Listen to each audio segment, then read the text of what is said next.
Hello and welcome to my first Photoshop tutorial, and today I'm just going to cover over a few little basic things and something a little bit fancy but simple that will allow you to make nice images really quickly. First of all, for those who aren't familiar with Photoshop, here is the basic layout. You may notice maybe some things might appear like this, a bit compact, or navigation, layers, etc. What we have on the side here is our basic tools. We have our brushes, we have selectors, marquee tool which allows us to select areas, we have the smudge one here, indicator pen tool, type tool, and as you can see, every time I keep changing these tools, and it's initiating type there, every time I keep changing this, the top bar here changes in response to the tools that I'm selecting. These allow me to have extra options with my tools, so keep an eye on those. And also have a play around with them when you get the chance, because you'll be interested to find what you can, and it'd be nice to see what you can muck around with and see how it can help you with your work. And of course, at the very top here we have the basic menu. Now, I am using PhotoShop CS5. I may mention 6 now and then, but not too much. These will help you creating, if you're missing a window, they're all in here. So if I mention brushes, you click on brush. If I mention history, here it is.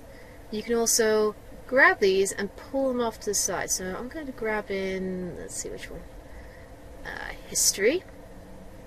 Click on that, and you can see it's popped on the side here.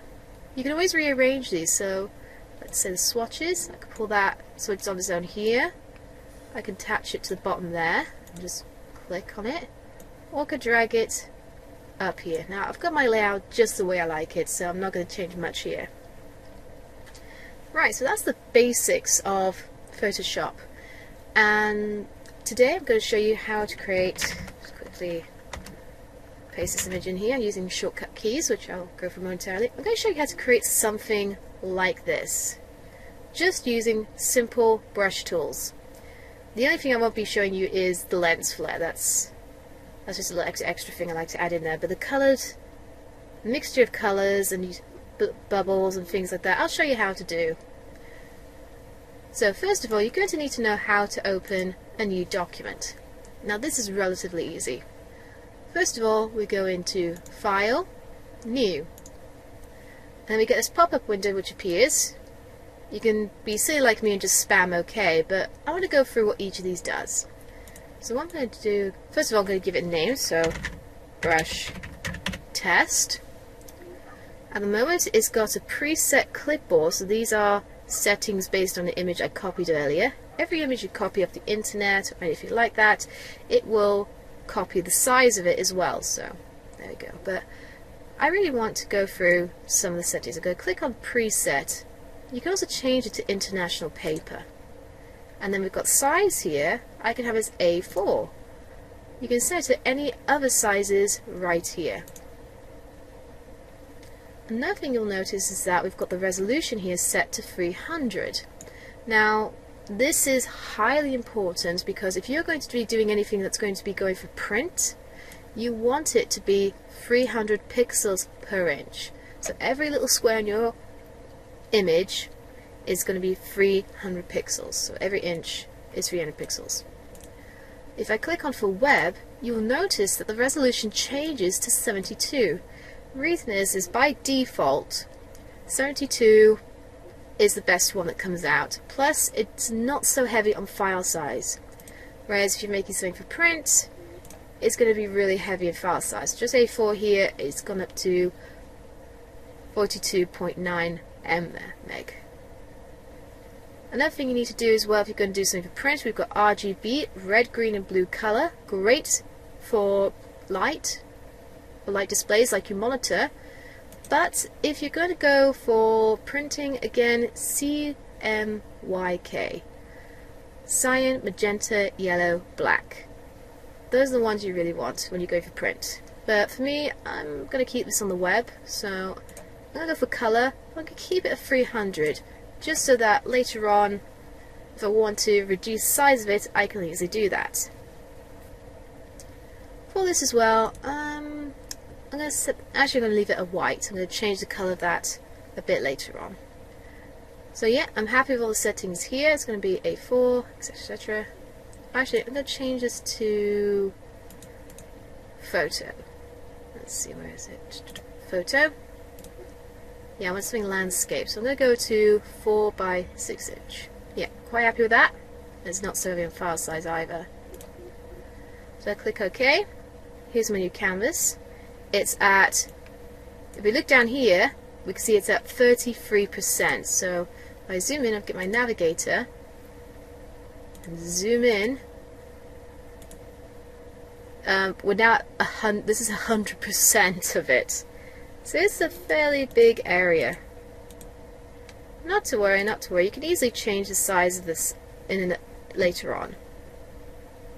But now I'm going to leave it like so. Now, you will notice when you create a new document, you've got this background area which is locked. There's a very easy way to unlock it.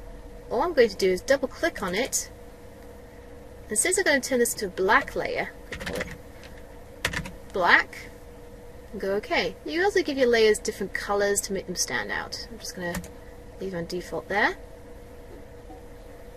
And since I want this all to be a black layer to go with the image I was going with earlier, I'm going to click on down here. You may see that I've been messing around with colors. By default it should be black and white. If you want to return it to default, just click on the tiny little icon there and restores default colors.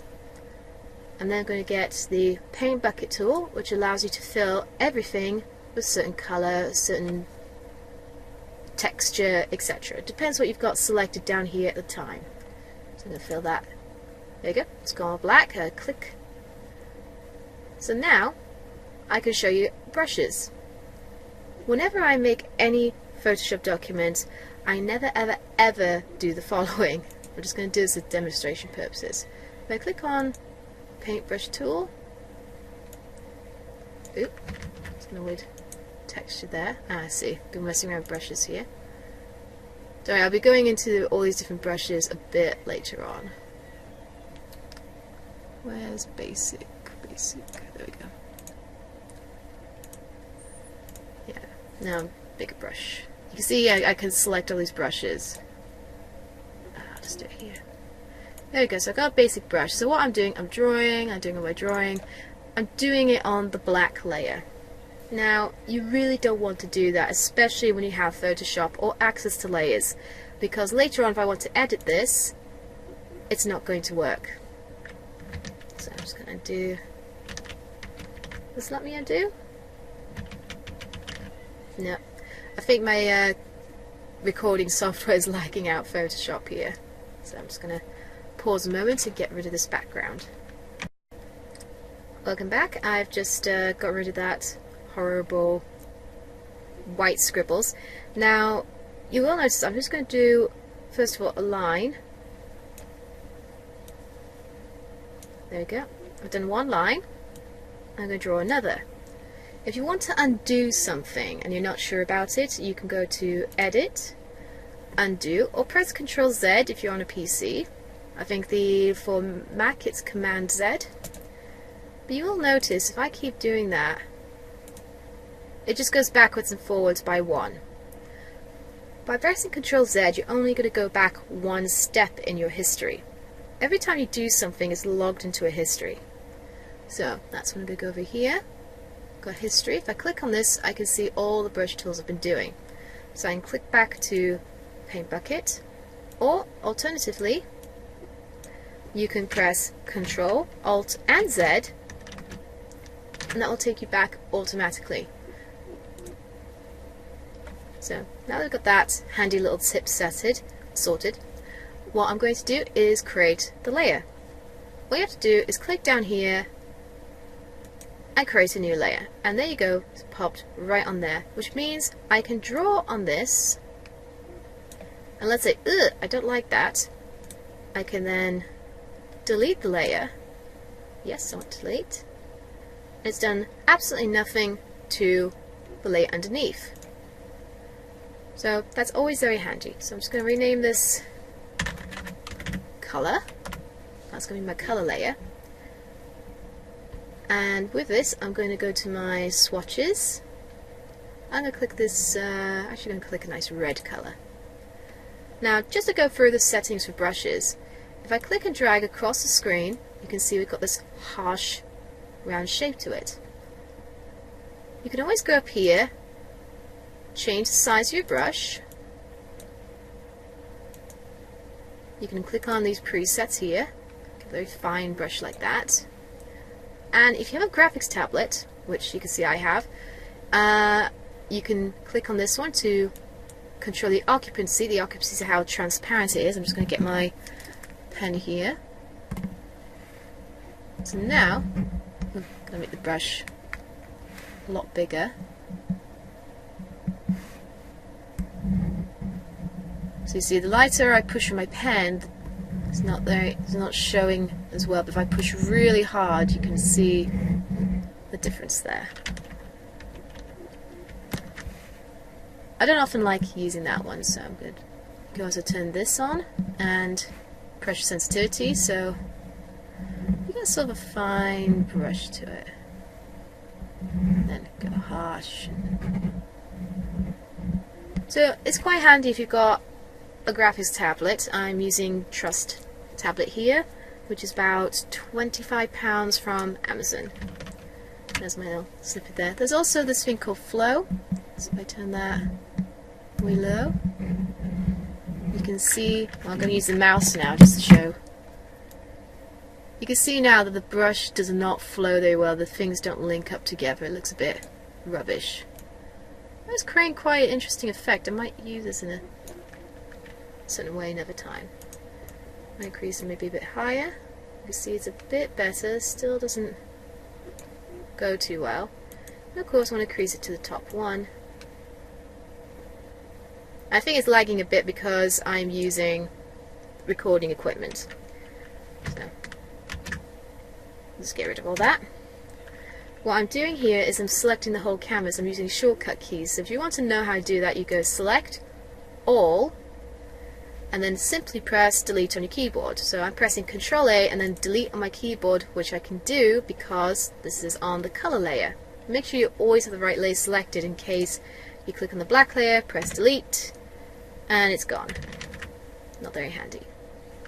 If you want to deselect something, you can go to Layer, Select, Deselect, or press Control D on your keyboard. Another thing you can do with your brushes, you can change the mode of it to all these different modes. I always recommend you have a play around with those. I'm not going to go through those so much today.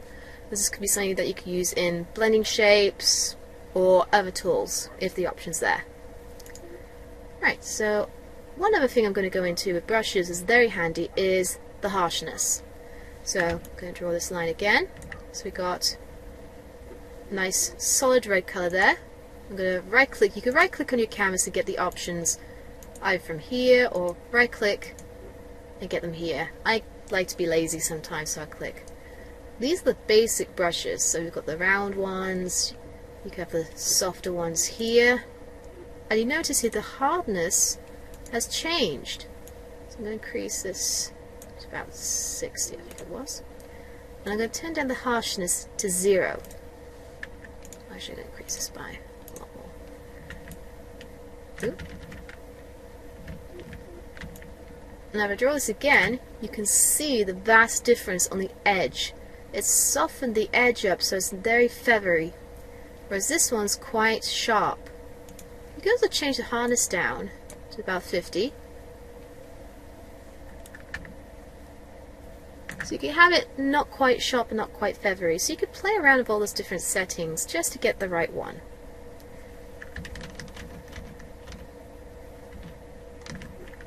Alright, just get rid of it. Oops, sorry. Press Control S, which is the save button, but I don't want to save just yet. I haven't done much to this. Another wonderful setting that you can do is use the specialized brush settings. For me, when I discovered using these, it was a right lifesaver. Before, if you want to make this like really colorful, random colors all over the place, you'd have to do it randomly, which can be really annoying. I found a way to do this just by tweaking a few settings, and then you just go crazy on the canvas for about 2 seconds and you get random colours. So I'm going to leave it on red for now, and I'm going to go into Window, Brush. And here we go, we've got brush settings. This may look a bit daunting. I'm going to really increase the brush size. There we go, nice. I'll make this a good even number, like 600. Increase the roundness, the harshness again. I'm going to put this down to 0. You can also increase the spacing of it, so you can have it like really dotty like so, but I want it to be quite, I think 25 is a good number, or actually 20.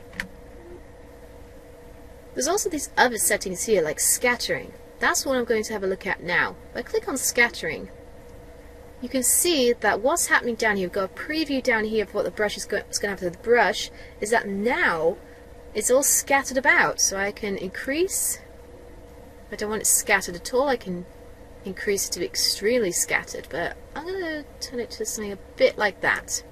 That's quite nice.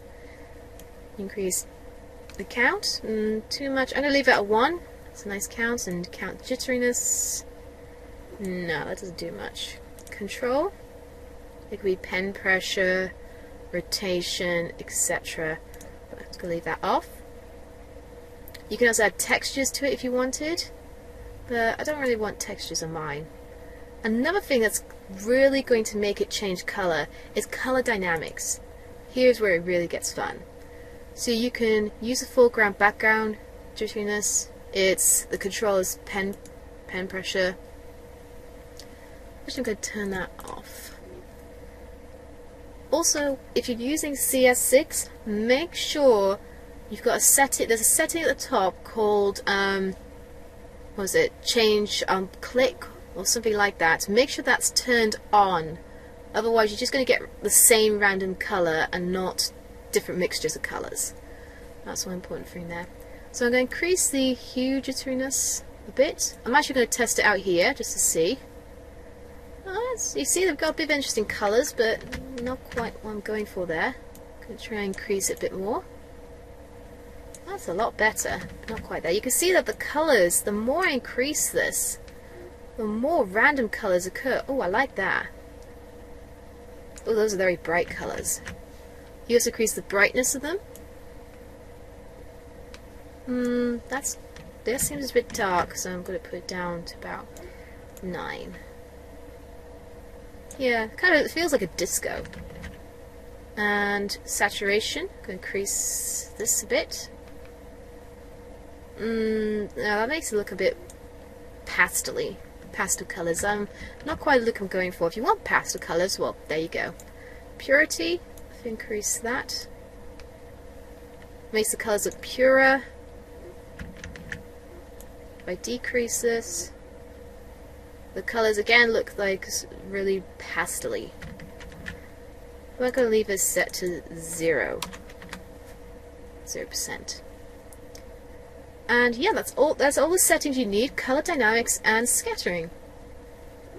All so that you can just go like this. Yeah, all over your canvas. You're crazy.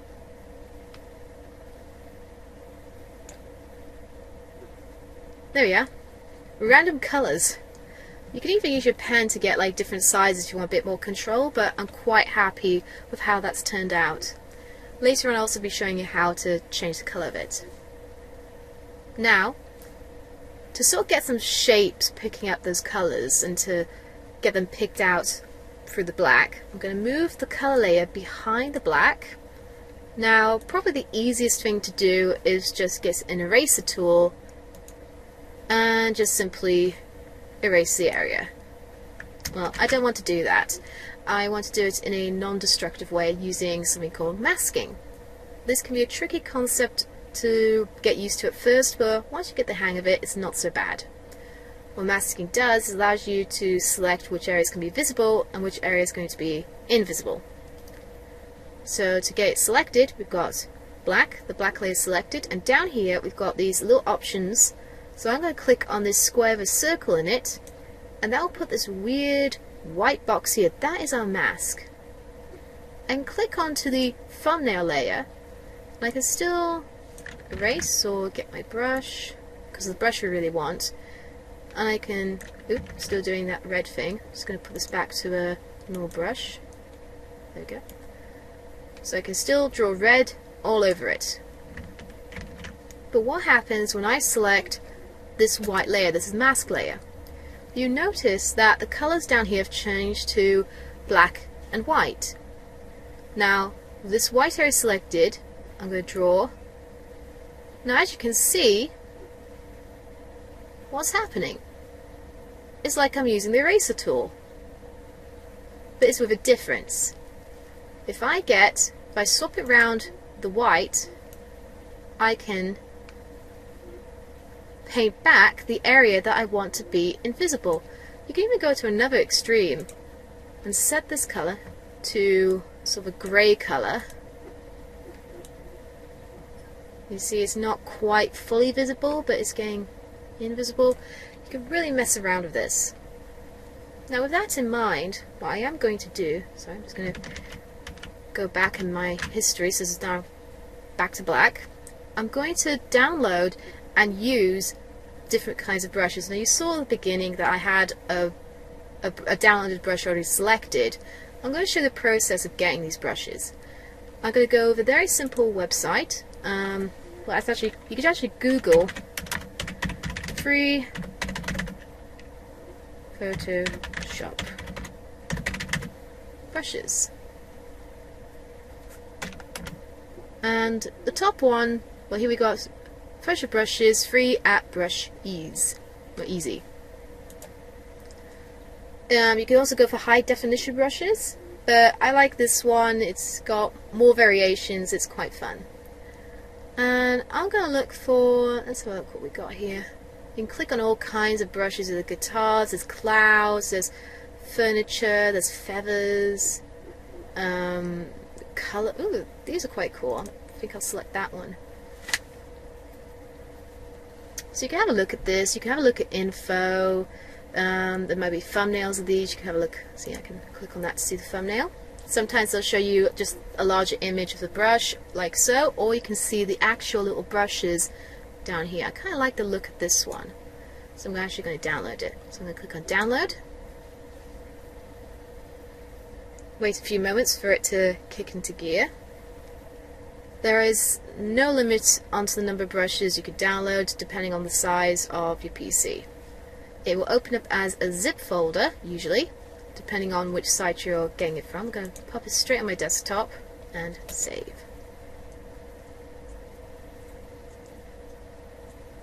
And there we go, it's all done. It's quite a small, very tiny little file.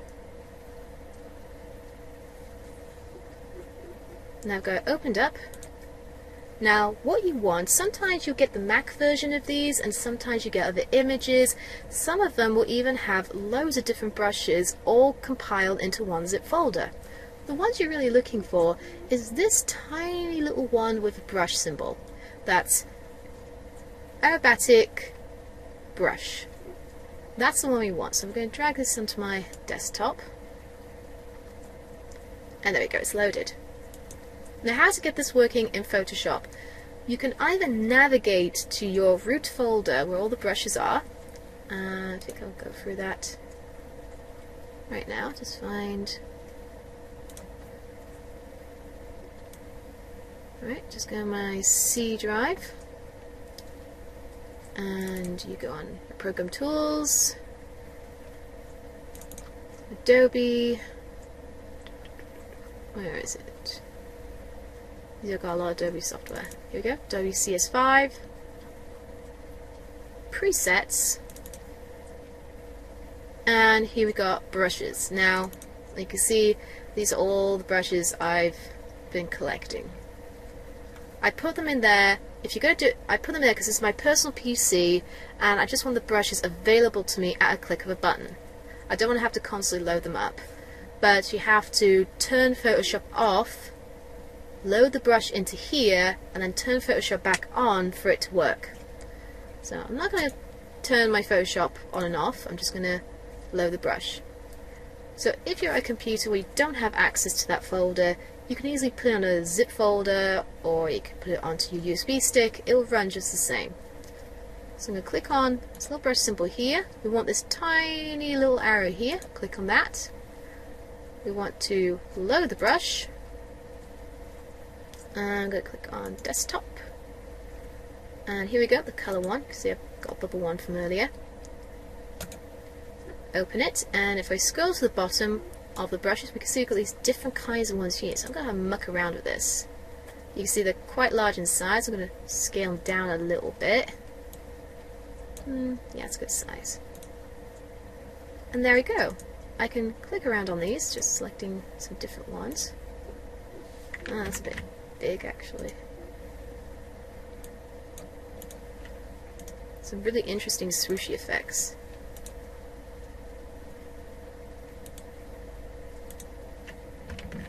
I'll put this one down here. You can really mess around with these and have a little bit of fun with them.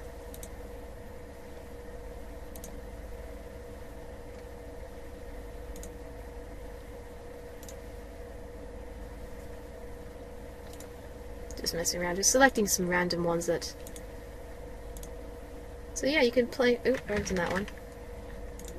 Whenever I do these brushes, I try and avoid selecting the same one twice if I can avoid it, unless I choose to do that. So yeah, there we go. We've got some interesting brushes there. I can even go to another extreme and add some really nice bubbles in here. So I'm just going to click on a new layer. I want to make the bubbles white, so I'm just clicking the switch one here so I can switch between my background color and my main color. And I'm going to have a load up some brushes that I downloaded ages ago. These are my absolute favorite bubble ones. Got these ones. As you can see here, I'm just clicking some random bubbles here, and that's all you need to do really. I'm just doing this really quickly for this demonstration, but if you wanted to create an image like I had earlier, this is exactly, well, almost exactly how I did it. I just messed around with the background color like so and threw on some bubbles. These bubbles are found on Brush Easy. You can easily try and find them on Google. Let's try that one. Oh, we've done that one. I'm trying to find a brush I haven't used yet. There we go. So there you have it. That's how you can create some brushes. I'm just messing around here. I'm not really putting much thought into where I place my images. You can spend some time, put some thought into it, and really just muck around and mess about with it. Now, if I wanted to save this for web, all you'd have to do is go to File, Save for Web Devices. Now, you could say, well, why not just saving for just saving it? Well, I could just save this, but really what I want to do, I want to make sure this is like as low file size as I can. And we've got Fort View, 100% quality, and I can see the file size here. It's not too bad, but I can decrease the quality. Just see what the difference would be. You can see the file size going down. So this is really handy, especially if you want to send files off to friends, but you don't want them to be downloading it for ages. So bear that in mind. Now let's say I'm not quite happy with the colors here. I'm going to change the colors a little bit. And click on the color layer. Then go to Image, and we can go to Adjustments. We can change brightness, levels. I'm going to here in Saturation. And just move this to the side so I can see what's happening to my canvas. Make sure Preview's turned on. I can just pull these out and just see what's happening to my colors. Ooh, that's kind of cool. I kind of like that. That's pretty cool. So just should increase saturation or decrease it. That's pretty cool. And should make it lighter. Oh goodness, no. Now let's put that back down to 0. No, that makes it a lot better. So that's another quick way if you want to just change the colours to the more, you know, sort of pinks and greens and blues and or yellows and things. So there we go. Those are the simple things you can do to make your image. Hope you found this tutorial really useful, and looking forward to seeing what you create.